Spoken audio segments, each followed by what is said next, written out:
भाइयों और बहनों, आने वाले समय में हरियाणा की क्या दुर्दशा होगी, हरियाणा के लोगों की क्या महादुर्दशा होगी। भयंकर अकाल गिरेगा या बाढ़ आएगी या भूकंप आएगा। भयंकर रूप से जन धन की हानि हरियाणा में होगी। संतों की महिमा के विषय में लिखाया गया है कि संत कितने महिमावान होते हैं, संतों के साथ में किस प्रकार से लोगों ने पेश आना चाहिए, संतों का कितना आदर और सत्कार करना चाहिए, संतों का अपमान करने से कितना बड़ा नुकसान हो सकता है। ये बात हमें गुरुदेव भगवान ने सत्संगों में भी काफी बार समझाई है। मीराबाई की कथा सुनाते समय, जिस समय मीराबाई को परेशान किया जा रहा था, दुखी किया जा रहा था उसके देवर के द्वारा, जो कि मीराबाई जी की पति की मृत्यु के बाद में वहां का राजा बना था, राणा, जो मीरा को मंदिर में नहीं जाने देता था, सत्संगों में नहीं जाने देता था। लेकिन मीरा को ज्ञान हो गया था, मीरा नहीं रुका करती थी, जिस कारण से वो राणा अपनी बेइज्जती मानता था और मीरा को सत्संग में जाने से रोकने के हर तरह से प्रयास करता था। अंत में उसने मीरा को इतना ज्यादा दुखी कर दिया कि मीरा ने वो नगरी छोड़ दी और वृंदावन में चली गई, दुखी होकर, परेशान होकर। कुछ ही समय बाद में उस राणा की नगरी में भयंकर अकाल पड़ गया, जन धन की बुरी तरह से हानि होने लगी। उसने बहुत सारे उपाय किए, लोगों से पूछा, लेकिन कोई समाधान नहीं निकला। अंत में एक दिन उसने किसी से समाधान जानना चाहा, तो एक साधु ने कहा कि भाई आपने किसी संत को दुखी कर रखा है, जिस कारण से आपकी नगरी का यह हाल हो रहा है, और जब तक वो संत वापस नहीं आएगा तब तक तेरी नगरी में कभी भी सुख शांति नहीं होगी, चैनो अमन नहीं हो सकता। तो राणा ने कहा कि मैंने तो किसी संत को दुखी किया ही नहीं, क्योंकि राणा की नजरों में तो संत वो थे जो लाल कपड़े पहनते हो, कान चिरवा के रखते हो, बड़ी बड़ी लटा हो, जटा हो, हाथ में करकमंडल हो। तो राणा ने कहा कि मैंने तो कभी किसी संत को दुखी किया ही नहीं, परेशान किया ही नहीं। तो उस राणा का जो महामंत्री था वो उसका चाचा था, और उसका जो चाचा था वो भी कबीर परमात्मा का भगत हो चुका था। मीरा के कहने से उसने भी नाम दीक्षा ले ली थी। तो उसके महामंत्री ने कहा कि भाई तूने दुखी क्यों नहीं कर रखा, तूने मीरा को दुखी कर रखा है, तूने मीरा को नगरी से निकलने पर विवश कर दिया, मजबूर कर दिया। तेरे अत्याचारों से, तेरे जुल्मों से दुखी होकर वो परमात्मा की आत्मा ये नगर छोड़कर गई है। तो राणा ने कहा कि अब वो वापस कैसे आए, तो बहुत सारे तरीके अपनाए गए। अंत में दो सैनिक थे जो कि मीरा के साथ में सत्संग सुना करते थे, मीरा उनसे बातें किया करती थी परमात्मा की। तो उनको विश्वास था कि वो बहन हमारे कहने से वापस आ सकती है। तो राणा ने कहा कि जाओ भाई ले आओ। तो कहने का भाव है, भाइयों और बहनों, कथा हमने पूरी सुनी रखी है परमात्मा जी के मुख कमल से। मीरा उन सैनिकों के कहने से भी वापस नहीं आती है और वही उनकी आंखों के सामने पत्थर की श्री कृष्ण जी की मूर्ति में समा जाती है। उस राणा ने संत का अपमान किया, यानी केवल एक भगत का अपमान किया, और उसी के चलते उसकी नगरी में अकाल पड़ गया, भयंकर दुर्भिक्ष पड़ गया। और आज वर्तमान में तो संत रूप में स्वयं नारायण धरती पर प्रकट हैं। सारी सृष्टि के रचनहार, पूरी कायनात के मौला सतगुरु रामपाल जी परमेश्वर जी संत रूप में 8 सितंबर 1951 से धरती पर प्रकट हैं। और विशेषकर हरियाणा की जनता ने जिस प्रकार से उनके साथ में दुर्व्यवहार किया है, जनता किसी भी रूप में हो सकती है, जनता राजा के रूप में भी हो सकती है, प्रजा के रूप में भी हो सकती है, सैनिकों के रूप में भी हो सकती है, साधु संतों के रूप में भी हो सकती है। आज उस महान परम संत को जिन्होंने ये सृष्टि रची है, ये केवल एक भगत नहीं है, ये तो भगत बनाते हैं, भगत पैदा करते हैं, ये तो स्वयं भगवान हैं जो कि संत रूप में धरती पर प्रकट हैं आप और हमारे लिए। लेकिन इनको ना पहचान कर और इनके साथ में जो बदतमीजियां की गई हैं, जो बदसलूकियां की गई हैं, जिस कारण से आज हिसार जेल में बैठने के लिए इनको मजबूर होना पड़ा।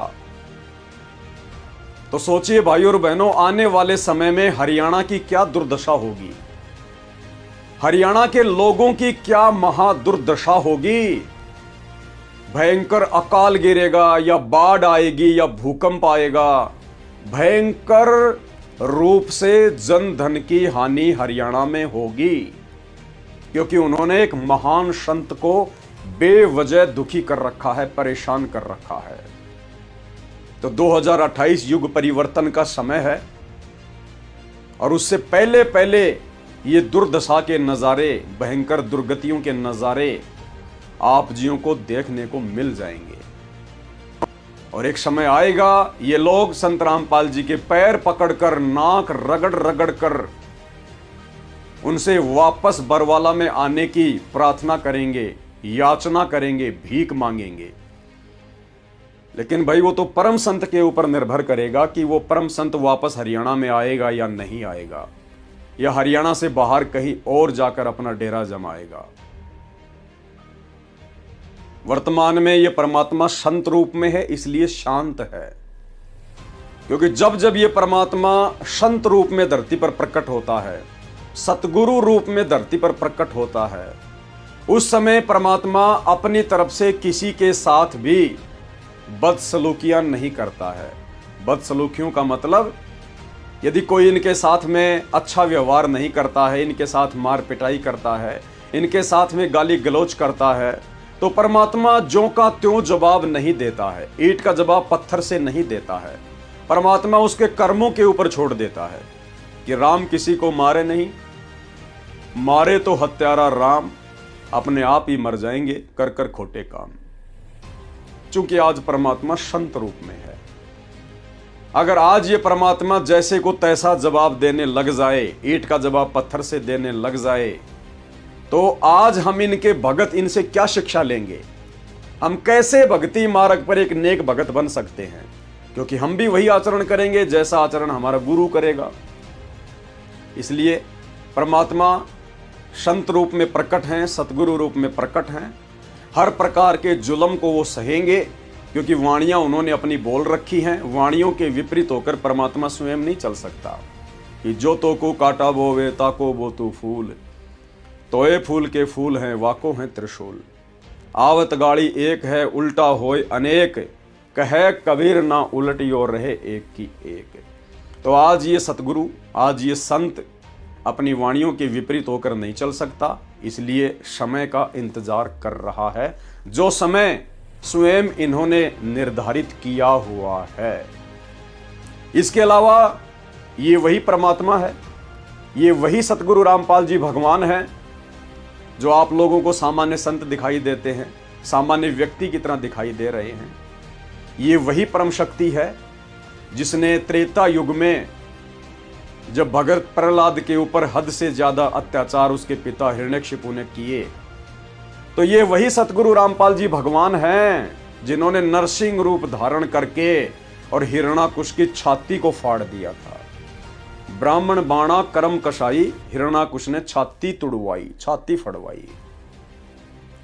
ये वही सतगुरु रामपाल जी भगवान है जिन्होंने द्वापर युग में श्री कृष्ण जी का रूप बनाकर कंस जैसे राक्षस का वध किया था। ये वही सतगुरु रामपाल जी भगवान हैं जिन्होंने त्रेता युग में श्री रामचंद्र जी की पुकार पर, जब रावण उनसे मर नहीं रहा था, 6 महीने लगातार श्री रामचंद्र जी विभीषण के कहने पर रावण की नाभि में तीर मारने का प्रयास कर रहा था, लेकिन 6 महीने तक तीर नहीं मार पाया। लाखों तीर उसने बर्बाद कर दिए। अंत में दुखी होकर, निराश होकर श्री रामचंद्र जी ने आत्मा से पुकार की थी कि हे परमपिता परमात्मा, हे सारी सृष्टि के रचनहार, मुझ पर दया करो, मुझ पर मेहर करो परमात्मा, ये राक्षस तो मरता ही नहीं है।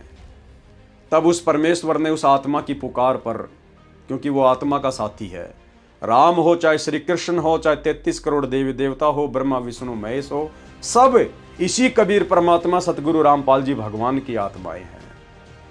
तो परमेश्वर ने श्री रामचंद्र जी की पुकार पर श्री रामचंद्र जी का सूक्ष्म रूप में रूप बनाकर, और रामचंद्र जी को तो कहीं साइड में सैनिकों में खड़ा कर दिया, दिखाई भी नहीं दे रहा था। और इसी कबीर परमात्मा सतगुरु रामपाल जी ने रामचंद्र जी का रूप बनाकर रावण की नाभि में एक ही बार में तीर मारा था, प्राण पखेरु उड़ गए। तो ये वही परमात्मा है जो बक्कल भी उतार देता है, बड़े बड़ों के उतार देता है, लेकिन आज वर्तमान में ये संत रूप में धरती पर प्रकट है। एक भगत की भी भूमिका कर रहा है, सतगुरु की भूमिका कर रहा है। हम आत्माओं के व्यसनों को छुड़वाकर, हम आत्माओं के विषय विकारों को छुड़वाकर, हम आत्माओं के दुर्विचारों को छुड़वाकर, हमारे अंदर सद्विचारों का प्रवेश करवाकर, भक्ति प्रवेश करवाकर सतलोक ले जाने के लिए आया है। इसलिए ये परमात्मा हमें शांत दिखाई दे रहा है, शांत। लेकिन जब ये सुनामी बन के उठता है तो बड़े बड़े शहरों को ले डूबता है। तो भाई और बहनों, 2028 वो समय बहुत नज़दीक है, और आने वाले समय में इस हरियाणा प्रांत के ऊपर क्या बीतेगी, किस प्रकार से अपार जन धन की हानि होगी, ये परमेश्वर की कथाओं के आधार से आप और हमारे को भली भांति समझ में आ जाना चाहिए।